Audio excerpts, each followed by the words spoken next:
We are back at it once again, ladies and gentlemen. It is time for this Monday Night Raw review.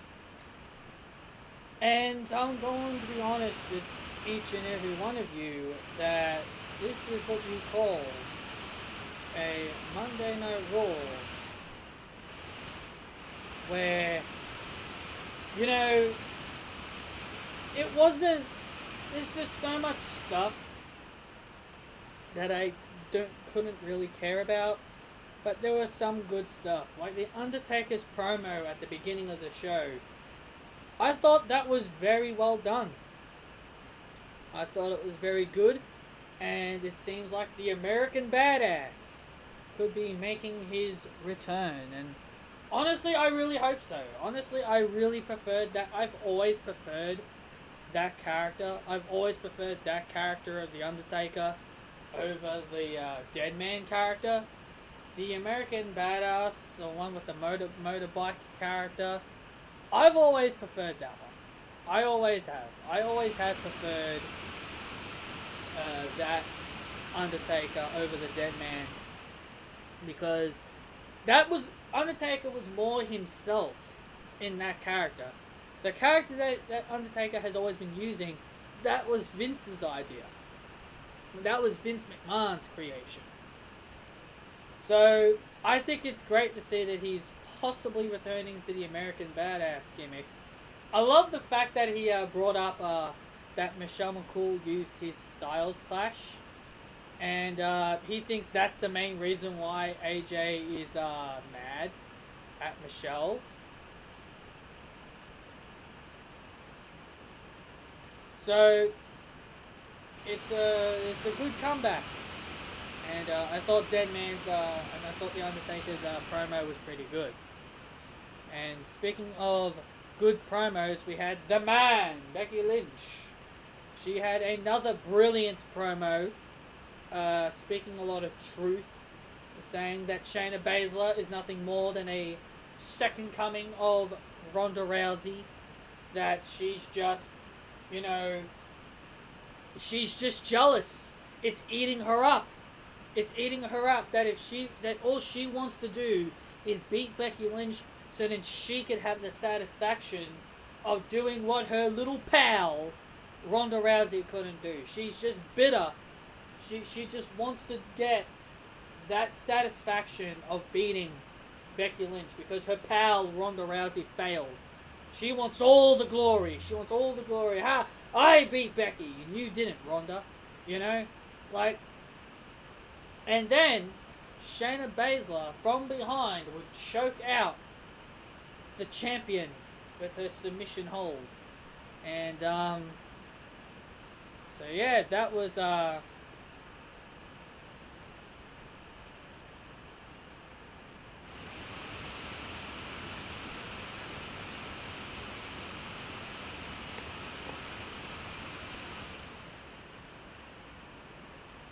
I'm just making it perfectly clear that Becky's winning. I don't care what anyone tells me. I've always been hearing that. I've always been told whatever happens on the go home shows normally tells you what's going to happen. And I know there's going to be a lot of people who will keep predicting that Shayna Baszler is winning. There is no way in hell you could tell me Shayna Baszler is going to defeat Becky Lynch. There's no way. After what she did, choked her out with the Kudafuda clutch or whatever the hell she calls it, and then just slams her right into the announce table. There is no way you can say Shayna is winning. With the coronavirus going on, there's no reason to give the belt to Shayna Baszler. I would have Becky Lynch retain. I would have Becky Lynch retain at WrestleMania, and then you have Bianca Belair debut. You could always have Bianca Belair debut on the Raw after Mania. You can have Becky Lynch issue an open challenge, and out comes Bianca Belair, and you could have Bianca Belair win the Raw Women's Championship. And then you can have Bianca Belair run with it all the way to SummerSlam. You have so many other choices. Does it really have to be Shayna Baszler? Does Shayna Baszler really need the title? No, she doesn't. She doesn't need the title to be looked at as a dominant threat. She nearly buried everybody in NXT. She nearly everybody in NXT, so why have her do the same thing here? You've got Bianca Belair, who's most likely coming up. That's why I said just give it to Bianca. Let her run with it for a while. Because here's the thing, if you give the belt to Shayna Baszler and Bianca Belair does come up, what do you do? What are you going to do? Are you going to feed Bianca Belair to Shayna Baszler? Shayna Baszler beats her, then she moves on to her next opponent?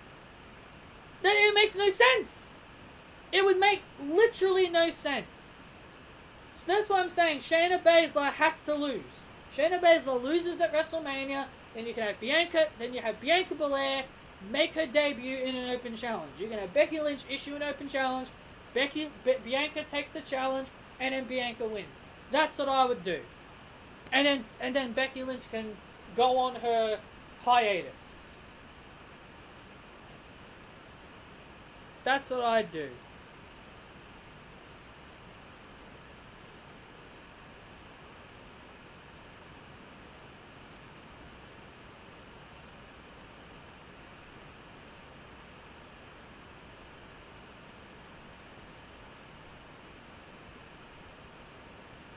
So, in my personal opinion, Becky Lynch's title run has been fantastic. And I think it needs to end at the hands of someone who I don't mind being champion. Bianca Belair, as much as I've not watched her, as much as I'm not her biggest follower, I would rather Bianca Belair just come in, take the title, and then Becky can go on her way. Shayna doesn't need it. She doesn't. Then we have Aleister Black. He beats up a jobber. Jason Cade. Black Master him. See you later, buddy. Oh yeah, and they also replayed WrestleMania 35's triple threat. And I want to actually bring this to your attention. I know a lot of people aren't going to believe me, because I know not many people believe me here on this channel, that the sloppy ending that we got at WrestleMania 35, me personally, I think that was all Ronda. Because I remember hearing rumors and news stories and news articles. I remember reading some news articles claiming that Ronda Rousey absolutely refused to tap out to Becky Lynch at WrestleMania. So the sloppy ending we got, it's because of Ronda. Ronda went into business for herself. She didn't want to do the job. She didn't want to do what she was told. So they had to beat her another way. Yep. And I'm sticking by that. And if people want to try and convince me otherwise, good luck. So Kevin Owens and the Street Profits take on Seth Rollins, Angel Garza, and it was supposed to be Andrade, but it's now Austin Theory. Now, I don't know if Austin Theory is officially making his main roster debut. I highly doubt it. I think this is just a one-off appearance. And before anyone tells me that Austin Theory is too young to be on the main roster, I remind you that Paige made her debut at the age of 21, and Kelly was on the main roster while she was a teenager at the age of 18. It doesn't matter about age. It doesn't matter. Also, I was into the idea. Listen, I was invested in Andrade as the United States champion. I liked the fact they gave him the championship, because I thought, finally they're giving Andrade a chance. But seriously, Seriously. This guy has been caught on drugs, got suspended for 30 days for taking alcohol and drugs, and now that this guy has broken ribs. How is this guy still United States champion? This guy needs to be stripped of his title ASAP. And if people don't know what ASAP means, it's as soon as possible.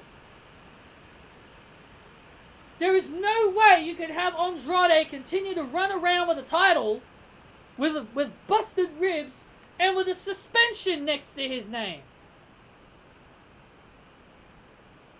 It boggles my mind. It really does. It boggles my mind how this man has been able to get away with everything that he's been able to get away with. I honestly hope it's not because Charlotte Flair is dating him. I honestly hope that's not the reason why they keep the belt on him. What, do they think Charlotte would get upset if they take the belt off him? It's the part of the rules. It's part of the rules. If you can't defend your title within 30 days, you are stripped. There's nothing Charlotte can do about it, even if she is the boyfriend of Andrade. That's the rules. If you can't defend the title within 30 days, you lose the belt. Seriously.